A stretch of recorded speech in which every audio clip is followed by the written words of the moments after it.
mistela, cazalla, aceite de oliva y azúcar. El relleno lleva pues el boniato. Nuestras abuelas lo asaban en el horno o bien lo hervían. Sacaban como si fuera un puré, entonces lo metían en una cazuela y es mitad de lo que es el boniato, lo que es el puré y el otro 50% de azúcar. Vamos a realizar la masa y lo primero que yo he hecho es el azúcar. Venimos, echamos el azúcar a la amasadora. A mí luego me gusta vertir el aceite. Ahora le vamos a echar la cazalla. Vamos a ver la medida. Mitad cazalla y mitad mistela. Y ahora ya le vamos a echar la harina. La harina, pues yo se la he hecho a gusto, más o menos. Y nada, ahora amasar.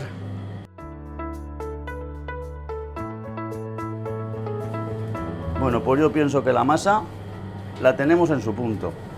Vamos a pesar una porción. Muy bien. Esto se llama una divisora. Entonces tiene un plato, hemos pesado una porción de masa, el peso que le hemos querido dar, entonces esto nos lo divide en 30 trozos. Ahora se baja las cuchillas, corta y ya tenemos los 30 trozos, los cuales vamos a bolearlos. Una vez los tenemos boleados, pues ya tenemos los bolicos hechos, entonces se coge, se pone entre dos plásticos y lo metemos a la máquina.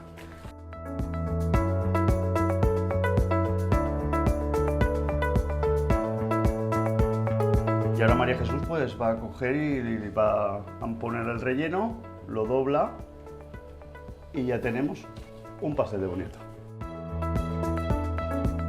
El origen primero tenemos que remontarnos a muchísimos años. El boniato pues nos viene, si no estamos equivocados ya, pues de la época musulmana, ¿vale? Ha sido alimento toda la vida en casa de agricultores, tanto para la gente como para los animales. La tradición de lo que es el dulce en sí, ¿vale? Sí que es verdad que es de época musulmana, como la mayoría del dulce que tenemos aquí en la zona mediterránea, ¿vale?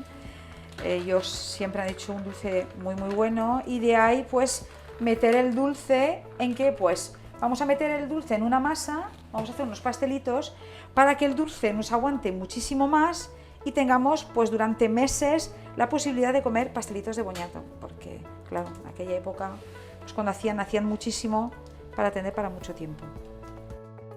Pues ahora los pasteles los vamos a pintar con huevo batido y le vamos a poner azúcar con canela.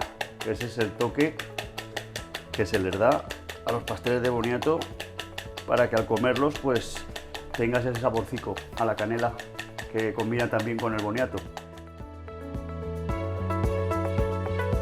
Una vez tenemos los pastelicos pues ya pintados con huevo y le hemos colocado por encima el azúcar con canela, pues ahora ya es hornear. Bueno, pues yo pienso que ya están. Ya los tenemos horneados. El pastel de boniato siempre ha sido muy típico en época de Navidad.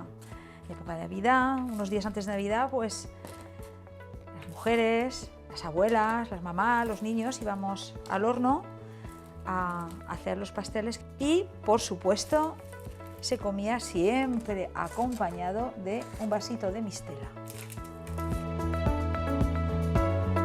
Pues ya no nos queda otra cosa nada más que invitaros a venir a todos a disfrutar a la Comunidad Valenciana, sobre todo a Segorbe, para que probéis nuestros típicos pasteles de boniato, hechos siempre de forma artesanal.